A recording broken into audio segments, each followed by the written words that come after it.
So in the previous video, I've introduced these new types of functions called rational functions, which loosely speaking are just the quotient of two different polynomials. And what I've said is that there's really three different aspects of rational functions that we need to be comfortable with. And those three align pretty closely with the three different aspects of polynomials that we need to be comfortable with. The first of those three is end behavior, and that's what we talked about in the previous video. The remaining two are what I'm going to talk about in this video. With polynomials, they were just the intercepts, the x and y intercepts, but we're not talking about polynomials anymore, we're talking about rational functions. So while we'll still have a y-intercept, it won't just be the x-intercept that we're interested in. It'll be things that are kind of analogous to x-intercepts, and I'll make that more clear as the video goes on. So first, y-intercept. Maybe you remember with polynomials that y-intercepts were kind of the easiest things to figure out. Generally speaking, y-intercepts are just the point at which the graph crosses the y-axis, this vertical axis in the middle of your graph. And the nice thing about that vertical axis is it's in the middle of the graph, so the x-coordinate's just equal to 0. So whether we're talking about polynomials or rational functions or any other function, anytime we want to find the y-intercept, it's pretty easy. All we have to do is put 0 into the machine and see what comes out. In other words, f of 0 is always going to represent the y-intercept. So if we had a polynomial, like 3x to the 7th minus 5x to the 6th plus 11x squared minus 17x plus 1, for example, to figure out the y-intercept, all we'd have to do is change all the x's into zeros and figure out what y is. But a nice characteristic of a polynomial is every term except for the constant term has an x in it, and when you change x equal to 0, 0 times anything is 0, so all these other terms are going to go away. When we're talking about polynomials, the y-intercept is always just given by the constant term. Does that same thing work if we're talking about rational functions? Well, kind of. The only challenge is now we have two different constant terms. But look what happens if we put 0 into this machine. All of the terms except for the constant terms are going to go away. So up top I'm going to be left with the 1, and down on the bottom I'm going to be left with the negative 2. So what would come out would be this 1 divided by this negative 2, or negative 1/2. What I'm saying is, for any function, the y-intercept is always just what comes out when you put 0 in, informally speaking. For polynomials, what will come out when you put 0 in will always be your constant term. For rational functions, what will come out when you put 0 in will always be the quotient of the two constant terms. So in this case, 1 divided by negative 2, or negative 1/2. That's it. It feels like I should have more to say about y-intercepts, but I really don't. One of the things we'll care about for rational functions is the y-intercept, and figuring out the y-intercept is pretty straightforward. Just take your two constant terms and divide them. Or if it's easier for you to think about it this way, plug 0 into the machine and see what comes out. Okay, we got y-intercepts down. What's left? Well, unfortunately, what's left is a little bit more challenging. What's left are the things that are kind of like the x-intercepts with polynomials, but what we'll see with rational functions is there's more to it than just determining the x-intercepts. So the best way that I can describe it is the stuff that's analogous to x-intercepts. What am I talking about? Maybe it's best to learn it with an example. So we have this rational function here, where each of the polynomials are given in their factored form, kind of our standard starting spot in this section. We have 6 different factors, 3 on the top and 3 on the bottom. And hopefully you're at the point where you can just look at each of those different factors and see the corresponding roots. This factor of x plus 1, for example, corresponds with the root at negative 1, because if x equals negative 1, this factor equals 0. Similarly, this factor of 2x minus 1 corresponds with a root of positive 1/2, because if x equals 1/2, this factor equals 0. But it turns out that it's really important whether the factor is in the numerator or the denominator. That probably doesn't surprise you, because 0 divided by a number is a lot different than a number divided by 0, mathematically speaking. Really, when we're talking about things that are analogous to x-intercepts in polynomials, we'll have to consider the roots of the different polynomials, but we'll have to break it up into 3 different cases. There's some numbers that are roots of both the polynomial on the top and the polynomial on the bottom. So x equals 2 in this specific case. Note that I have an x minus 2 here and an x minus 2 here. So if I put 2 into this machine, the top would be equal to 0 and the bottom would be equal to 0. That's different than when x equals negative 1 or when x equals negative 10. Those two roots are only roots of the polynomial up in the top here, this x plus 1 factor and this x plus 10 factor. So when I put negative 1 or negative 10 into this machine, the top equals 0, but the bottom does not equal 0. And finally, the polynomial on the bottom has 2 more roots, one at 1/2 and one at negative 1/3. Those roots correspond with these factors, 2x minus 1 and 3x plus 1, and they make the denominator of the polynomial 0, but do not make the numerator of the polynomial 0. Those are our 3 different cases, and what you need to know is how do those different cases manifest in terms of the graph. I'm going to start with the second case because I think that's the most straightforward. numbers that make the top polynomial equal 0, but do not make the bottom polynomial 0. So for example, -1 or -10. Think about what would happen if you put -1 into this machine. The top would be 0 because this factor is 0 and 0 times anything is 0. But the bottom would not be 0 because none of these factors are 0, and there's no way to get a product of 0 if none of the factors that we're multiplying together are themselves equal to 0. So when I put -1 in, 0 divided by some number comes out. So if I'm putting -1 into this polynomial, 0 divided by some number comes out. If I call this polynomial f of x, f of -1 would be equal to 0 times -3 times +9, which is just 0, divided by -3 times -5 times +5. Or if I'm doing the arithmetic right, I think that's 75. But really it doesn't matter what it is because 0 divided by any non-zero number is just equal to 0. What I'm trying to say is my graph should go through the point -1, 0, because when I put -1 into this machine, 0 comes out of this machine. Wait, it goes through the point -1, 0. Isn't that a point that's just on my x-axis right here? Yup. So wouldn't I just call that an x-intercept? Yup, exactly right. Any of the roots that correspond with case 2 are just our x-intercepts. So in this specific case, I would have an x-intercept at -1 and at -10. I didn't scale things very well down here, so maybe I'll redo my scale so that both of those numbers show up. -1 would be somewhere in here, and -10 would be somewhere out here. Okay, case 2 is easy enough, but what about cases 1 and case 3? Well, these get a little bit more complicated. Maybe I'll start with case 1. In case 1, the number that we're putting in makes the top of the fraction equal 0, but it also makes the bottom of the fraction equal 0. So in this specific case, if I put 2 into the machine, 0 divided by 0 would come out. But you can't divide by 0 in math, so this gives you an undefined result. What does that mean? It means that my graph should not have a height associated with the x value of 2. So if I find 2 on my graph, like roughly speaking right here, there should not be a height associated with this graph right here. So how do I indicate that? Well, in case 1, the way we indicate that is by putting in a hole. All a hole is what it sounds like, an open circle that's not technically part of your graph. So where do we put it? Like, do you put it right on the axis here? Or should I put it up here somewhere or down here? Well, it's up to us to figure out what the height of the hole should be. So when we talk about holes in our class, not only do you need to know the x-intercept, so look at the factored form of your rational function and find the factors in common, and then figure out the root that corresponds with those factors. That gives you the x-coordinate of the hole. But you also want to find the y-coordinate of the hole. And finding the y-coordinate of the hole is kind of hard because generally the way you figure out the y-coordinate is you plug in the x-coordinate into the function. But we can't plug 2 into this function because if we do, 0 divided by 0 will come out, and that's undefined. But there is a little trick that you can do. What you can do is you can take your polynomial and cancel out the x minus 2's. That gives you some other polynomial. I don't know, maybe I'll call it g of x. That would be equal to x plus 1 times x plus 10 divided by 2x minus 1 times 3x plus 1. This polynomial is very similar to this polynomial. The only difference between the two is this one doesn't have that hole at 2. I've kind of filled in the hole by canceling out these x minus 2's. So I can figure out the height of this rational function when x equals 2, and that will give me the height of this hole that has an x-coordinate of 2 from this rational function. That's really complicated. Let me state that again, trying to make it as clear as possible. If you're in case 1, then you found an x-coordinate that makes the top and the bottom equal to 0. That x-coordinate is the x-coordinate of the hole, but you also have to find the y-coordinate of that hole. And the way you find the y-coordinate of the hole is you get rid of those factors that produce the hole to get a new rational function, and then you plug in the x-coordinate of the hole into that new rational function. So in this case, I would have 2 plus 1 times 2 plus 10 divided by 2 times 2 minus 1 times 3 times 2 minus 1.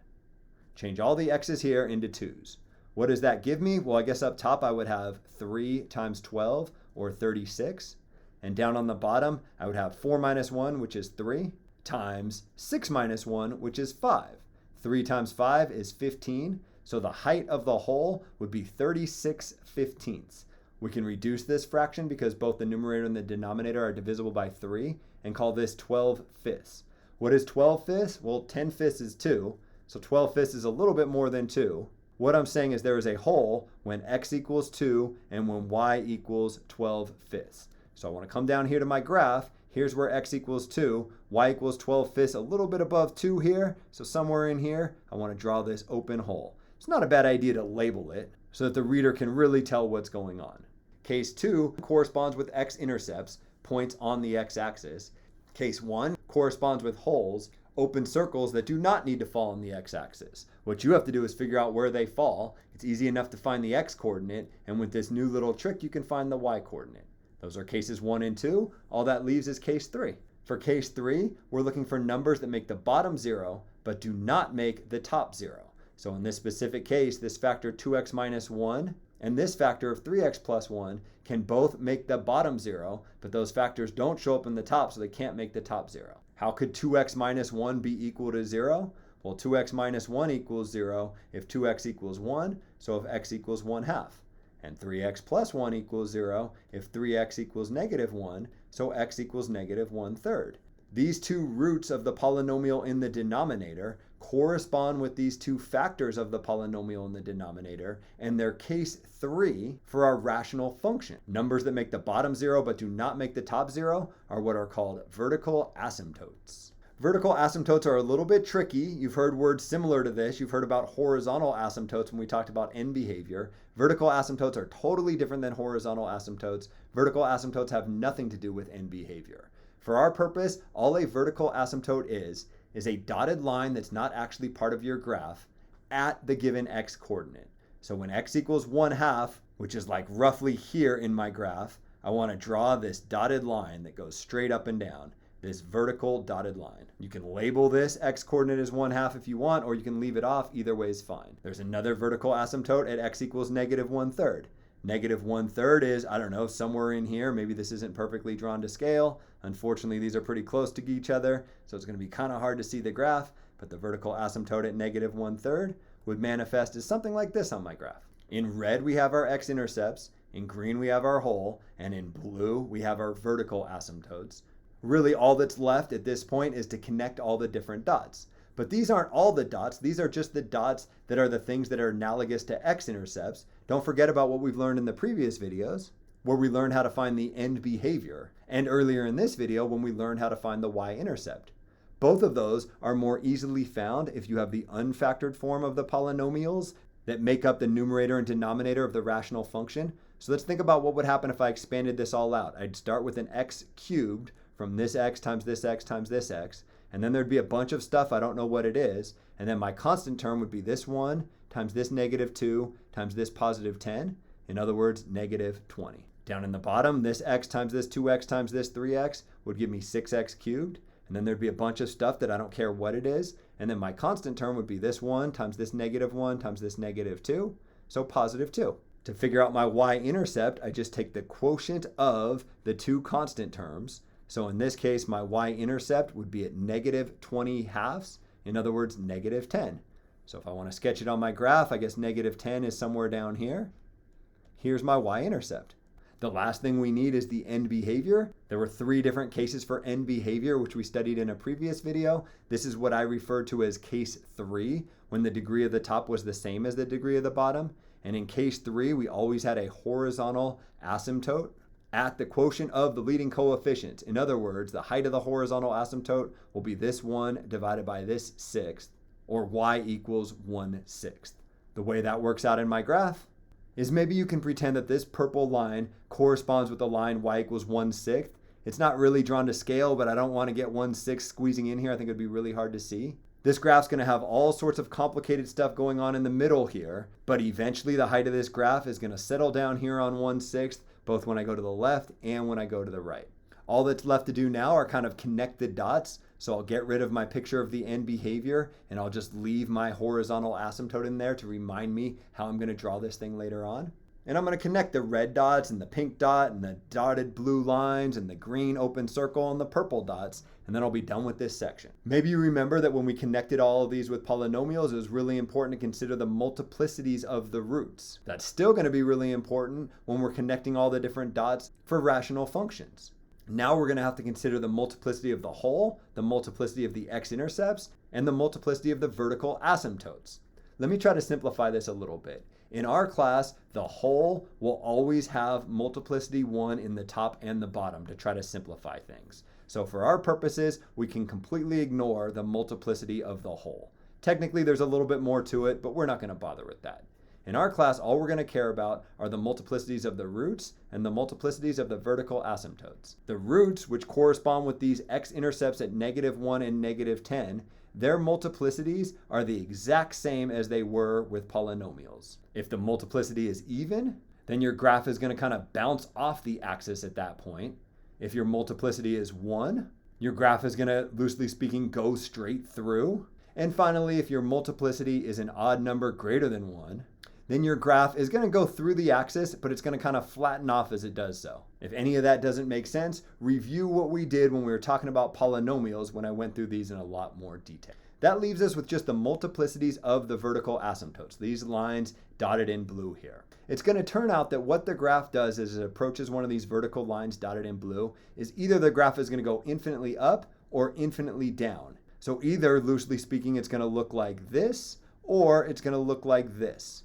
And that's true on either side of each vertical asymptote. So on this first dotted line, it could go up on one side and up on the other side, or up on one side and down on the other side, or down on both sides. It's up to me to determine that.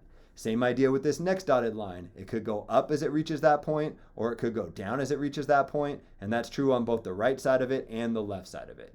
So many options to consider. How am I ever going to figure out what the actual behavior of the graph is? Well, it's pretty easy. All you have to do is look at the multiplicity.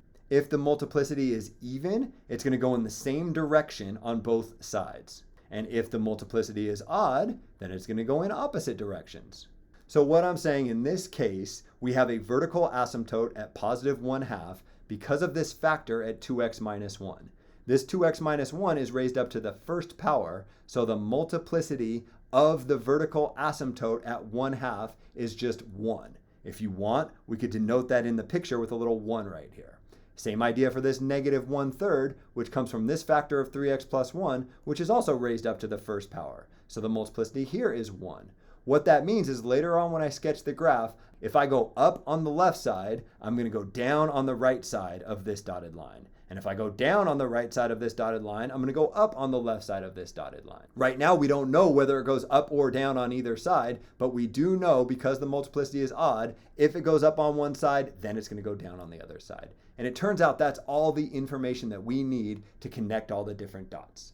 Don't believe me? Let me show you what an approximate graph of this rational function looks like. You can start at any point that you want, but I typically work my way from left to right. We know that when we go far enough out to the left, the height is going to approach this dotted purple line at 1/6. So I'll start my graph at a height of 1/6 here. The first thing that happens is I hit this x-intercept at -10. So I'll draw the graph coming through this x-intercept at -10. Note that I did not bounce off the x-axis, but instead went through the x-axis. That's because the multiplicity of this x-intercept is just 1. You can denote that if you want. The next thing that's going to happen is I'm going to hit this x-intercept at -1. So at some point, I don't know where, my graph is going to turn around. I'll learn where it turns around in a calculus class. And then I'm going to hit this x-intercept at -1.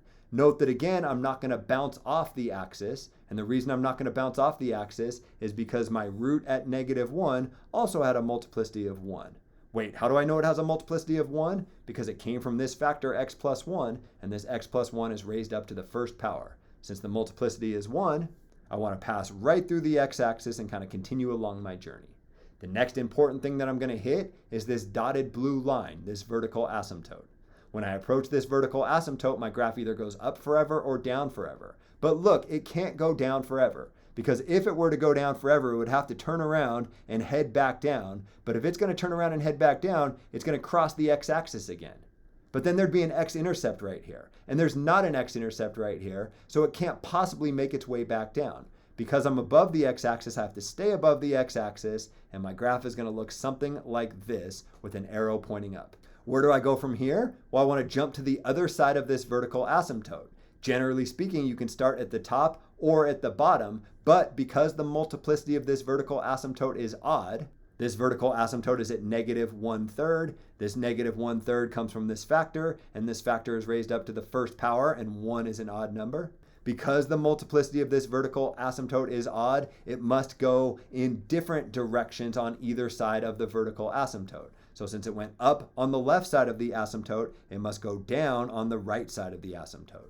So my graph has this weird behavior where it kind of jumps from way up here to way down here. It's sort of the Pac-Man idea where you go off one side of the board and you start out at the other side of the board. So I'm no longer following this line, but now following this line down here. What happens next is I hit my Y-intercept, this height at -10. So I'll go through that point. The next thing that happens is I approach another vertical asymptote, this one at 1/2. But again, this vertical asymptote has odd multiplicity, 1 in this case, because this 1/2 comes from this factor of 2x minus 1, which was raised to the first power. So what that means is I want to go in opposite directions on either side of it. Which way should I go on the left side of it? Well, I don't think you have any choices. If you tried to go up, you would have to go way up here, and you'd be crossing the x-axis, and you'd have another x-intercept in there.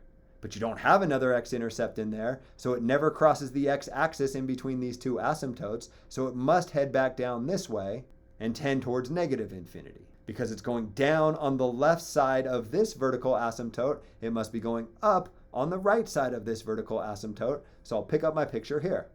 The next important characteristic is it passes through this hole. And then the final important characteristic is the end behavior, where I settle in on a height of y equals 1/6. The graph of this polynomial, loosely speaking, looks like what you see pictured in green here. That's a lot of information. It's really hard to draw these rational functions. So what I'll do in the next few videos is repeat this same process for several more examples to try to get you some practice with this stuff. And then finally, we'll learn how we can work backwards and start out with the graph that was pictured in the first slide of these videos and come up with the equation of this guy.